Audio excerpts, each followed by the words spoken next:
ያልጨረስኩት ነገር አለ ብለሽ ነበር። ያልጨረሽው ነገር ከአብርሃም ጋር ምንድን ነው? ያልጨረሽው ነገር ማውራት ትችያለሽ። ፊት ለፊቴ ላይ አለባበስ፣ ጸጉር ስታይል ትችይበታለሽ። ሰላም ጤና ይስጥልን። በመላው ዓለም ለምትገኙ የሌላ ግሮስ ቤተሰቦች እንዴት ናቸው? ደህና ናቸው ወይ? ሰላም ፍቅር አብዝቼ ለእናንተ ሰማኝ ከልቤ ነው። ለቤት አዲስ ከሆናችሁ ላይክ፣ ሼር፣ ሰብስክራይብ እያደረጋችሁ ኮሜንት ስር ሀሳብ አስተያየታችሁ ለምን እንደምትሰጡኝ ተስፋ አደርጋለሁ። እንግዲህ ፍቅር ወንድ መስላለች፣ ወንድ ናት በምታደርጋቸው ነገራቶች ማለት ነው። ሄርሜላ ከረሜላ አለባበስ፣ የፀጉር ስታይል ትችልበታለች፣ አይገልጸውም፣ ትችልበታለች። ከምሬ ነው የምላችሁ። እንደሷ የፀጉር ስታይል አለባበስ የሚችል ሴት በዛች ምድር ላይ አለ ብዬ አልገምትም። ትንሽ መራቆት ያሳያል፣ ግን ጀግንነት፣ በራስ መተማመን ታሳያለች። ሩታ ልዕልት፣ የልዑሌ እናት ትለያለሽ። በልጅሽ ያለሽ ፍቅር፣ በልጅሽ ያለሽ ትዕግስት ከልባችን እኛም ከጎንሽ እንደምንሆን በዚሁ ልንገርሽ እንወዳለን ማለት ነው። ትላንትና በተሰራው ቪዲዮ ላይ እጅግ በጣም ፍቅርና ሩታ በጣም ተሰምቷቸው ነበረ። ወንድ ናቸው ሁለቱም። በጣም እኔ እንጃ ቃላት ንግግር አሳምረው ይችላሉ ማለት ነው። በነገራችን ላይ አብርሃም አሁንም እኔ የምልህ ነገር አንዱ ሳይመችህ ወደ አንዱ አትሄድ። አንዱ ሳትመችህ ወደ አንዷ የምትሄድበት ምክንያት ወይም ደግሞ ሴቶች ያንተ መጫወቻ አድርገህ አትያዛቸው። በአንዷ ርካ፣ በአንዷ ውደድ፣ አንዷ አፍቅር፣ ከአንዷ ጋር ህይወትህን ምራ። አንዷ ዛሬ ካስቀየመችህ ወደ አንዷ፣ አንዷ ዛሬ እንደዚህ ካለችህ ወደ አንዷ ማለትህን አቁም። ጊዜ ይሄዳል፣ እድሜ ይነጉዳል።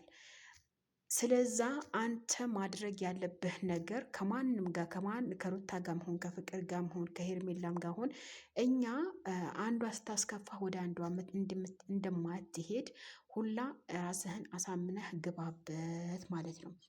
እና ደግሞ አንዳንድ ኮሜንታተሮች በእናንተ ኮሜንታተሮች ምክንያት ሄርሜላ ልትጎዳበት ምክንያት ምንም ምክንያት የለም። ምክንያቱም ሄርሜላ በጣም ተበድላለች፣ በጣም ተጎድታለች በአብርሃም ምክንያት። እንደምታውቁት ከአብርሃም ለትንሽ ቀናቶች ከራሱ ጋር አልነበረም፣ ስትረስ ውስጥ ገብቼ ነበረ ብሎ ሄርሜላና ሩታና ኤፍሬም ያደረጉት ነገር እኛም እናውቃለን። ከዛ ወደዛ እያደረጉት ነበረ።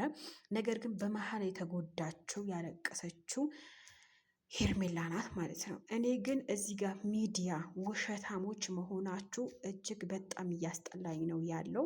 ለምን መጀመሪያ ታስታውሶ እንደሆነ ከዛሬ 3 ወር በፊት ሄርሜላ አርግዣለሁ ብላ ለ2 ሳምንት ጠፍታ አብርሃም ከብዙ ሰው እንዳጣላችሁ እናውቃለን። ነገር ግን ያ ሁሉ ስታባላ የነበረው ያ ሁሉ አብርሃም የልጁ እናት እንደዛ ሲያደርጋት ጓደኞቹ ምናምን ነበረ። ግን ይሄ ነገር ሄርሜላ በራሷ ፍላጎት ነበረ ከአብርሃም ህይወት ለ2 ሳምንት ወጥታ አርግዣለሁ ብላ መታ ነበረ። ያ እርግዝና በአሁን ሰዓት የለም እና ወደ 4 ወር ገደማ ሆኖታል። እኛ ለምን እንዋሻለን? እኛ ኦዲየንሶች፣ እኛ ተከታታዮች፣ የእናንተ አድናቂዎች ነን። እሺ ለምን ኦዲየንሶች ለመዋሸት ለምን እንደዚህ ሆነ ብዬ እስኪ ለሄርሜላና ለአብርሽ ልጠይቅ ማለት ነው። ይሄ በጣም የሚያስጠላና አስደንጋጭ ዜና ነው። አንድ ሰው አርግዣለሁ ብሎ ሚዲያ ላይ አውርቶ በሚሊየን የሚታይ ሚዲያ ላይ ወጥቶ መጨረሻው ግን በጣም ነው የሚያስጠላው። ለምን እኔ በእናንተ እንደዚህ አልጠብቅም ባይ ነኝ። ስለዛ ውሸታም መሆናቸው አቁሙና አሁን አብርሃም ከህይወትህ ከማጋ መምራት እንዳለብህ አንተና አንተ ብቻ ነው የምታውቀው እንጂ እኛ የምናውቀው ነገር የለም። ነገር ግን እዚህ ጋር ፍቅርህን መጉዳትህን ሩተር መጉዳትህን አቁምና ከምትወደው ከምታፈቅረው ሰው ጋር ይዘክ የራስህን ቤት የራስህን ህይወት በተቀጥል ማለት ነው።